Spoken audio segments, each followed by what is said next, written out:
জীবনে আমি এই অবধি যে কদিন বিরিয়ানি রান্না করেছি সব থেকে আজকের টেস্টটা একদম সেরা হয়েছে, তাই ভাবলাম তোমাদের সাথে ভিডিওটা শেয়ার করি।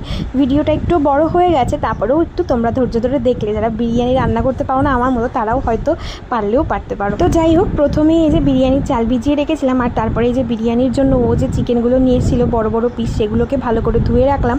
আর তার যে বিরিয়ানি রান্নার জন্য প্রথমেই লাগবে পেঁয়াজ, রসুন, আদা বাটা, মানে পেঁয়াজটা বাটা না, পেঁয়াজ কুচি। তো এই যে কড়াইতে বেশ পরিমাণ তেল আর ঘি দিয়ে নিয়েছিলাম, নিয়ে তেল আর ঘিটা গরম হয়ে গেলে এই তেল আর ঘির মধ্যে দিয়ে দিয়েছিলাম পেঁয়াজ কুচিটা এই যে ব্রাউন কালার হয়ে গেলে এবার এর মধ্যে দিয়ে দেবো পরিমাণ মতো জল। আমি এইভাবে আগে কোনো দিনই রান্না করিনি, এবার দিন ভাবলাম একদম অন্যরকমভাবে ট্রাই করা যাক। তো এই যে জল দিয়েই তার মধ্যে হলুদ, নুন আর শুকনো লঙ্কার গুঁড়ো দিয়েছি। আর যদি কালার একটু বেশি আনতে চাও তাহলে কাশ্মীরি লঙ্কার গুঁড়োও দিতে পারো, তবে শুকনো লঙ্কার গুঁড়ো পরিমাণ অনুযায়ী দিলে আর কাশ্মীরি লঙ্কা লাগে না। তো এই যে জলটা ভালো করে একটুখানি ফুটে গেলে এর মধ্যে দিয়ে দেবো কেটে রাখা আলু। আজকে করছি একদম অন্য স্টাইলে। এই আলুগুলো ভালো করে 80% সেদ্ধ করে নিতে হবে এই জলটার সাথে।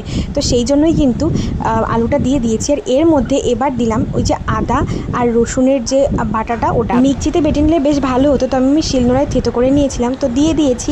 আর যে পরিমাণ সেদ্ধ করা হবে ওটার মধ্যে মিশে যাবে। এইবার দেখো ঢাকনা দিয়ে দিয়ে আলুটা 80% কুক হয়ে গেলে আমি কিন্তু আলুটা তুলে রাখবো। আর এইবার কিন্তু ওই যে মশলাটা, মানে যে গ্রেভিটা রয়েছে এর মধ্যে আর কোনো জল দেবো না। জল না দিয়ে এই যে চিকেনগুলোকে একে একে দিয়ে দেবো।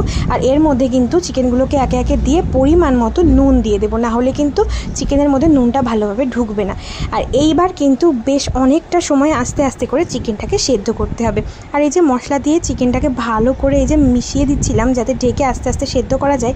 আর এদিকে কিন্তু ভাতটা করার জন্য, মানে রাইসটা বানানোর জন্য জলের মধ্যে আমি এখানে গোটা গরম মশলা আর একটু গোলমরিচ আর একটু তেজপাতা দিয়ে দিয়েছি, আর স্বাদ অনুযায়ী নুন আর একটু তেল দিয়েছিলাম।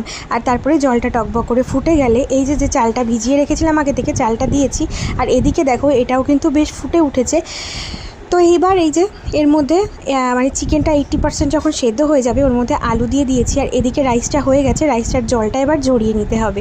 আর এই দিকে চলো এর মধ্যে আলুর মধ্যে দিয়েছিলাম আবার দই, তো পরিমাণ মতো দই দিয়ে দিয়েছিলাম। আর তার সাথে দিয়েছিলাম বিরিয়ানি মশলা।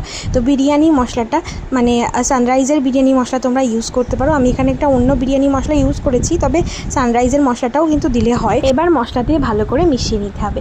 তোমরা যারা মিঠা আতরের স্মেল সহ্য করতে পারো তারা কিন্তু এখানে সামান্য পরিমাণ মিঠা আতর দিয়ে দেবে, তাহলে বিরিয়ানির মধ্যে মিঠা আতরের মানে যে স্মেলটা ভালোভাবে ঢুকে যাবে।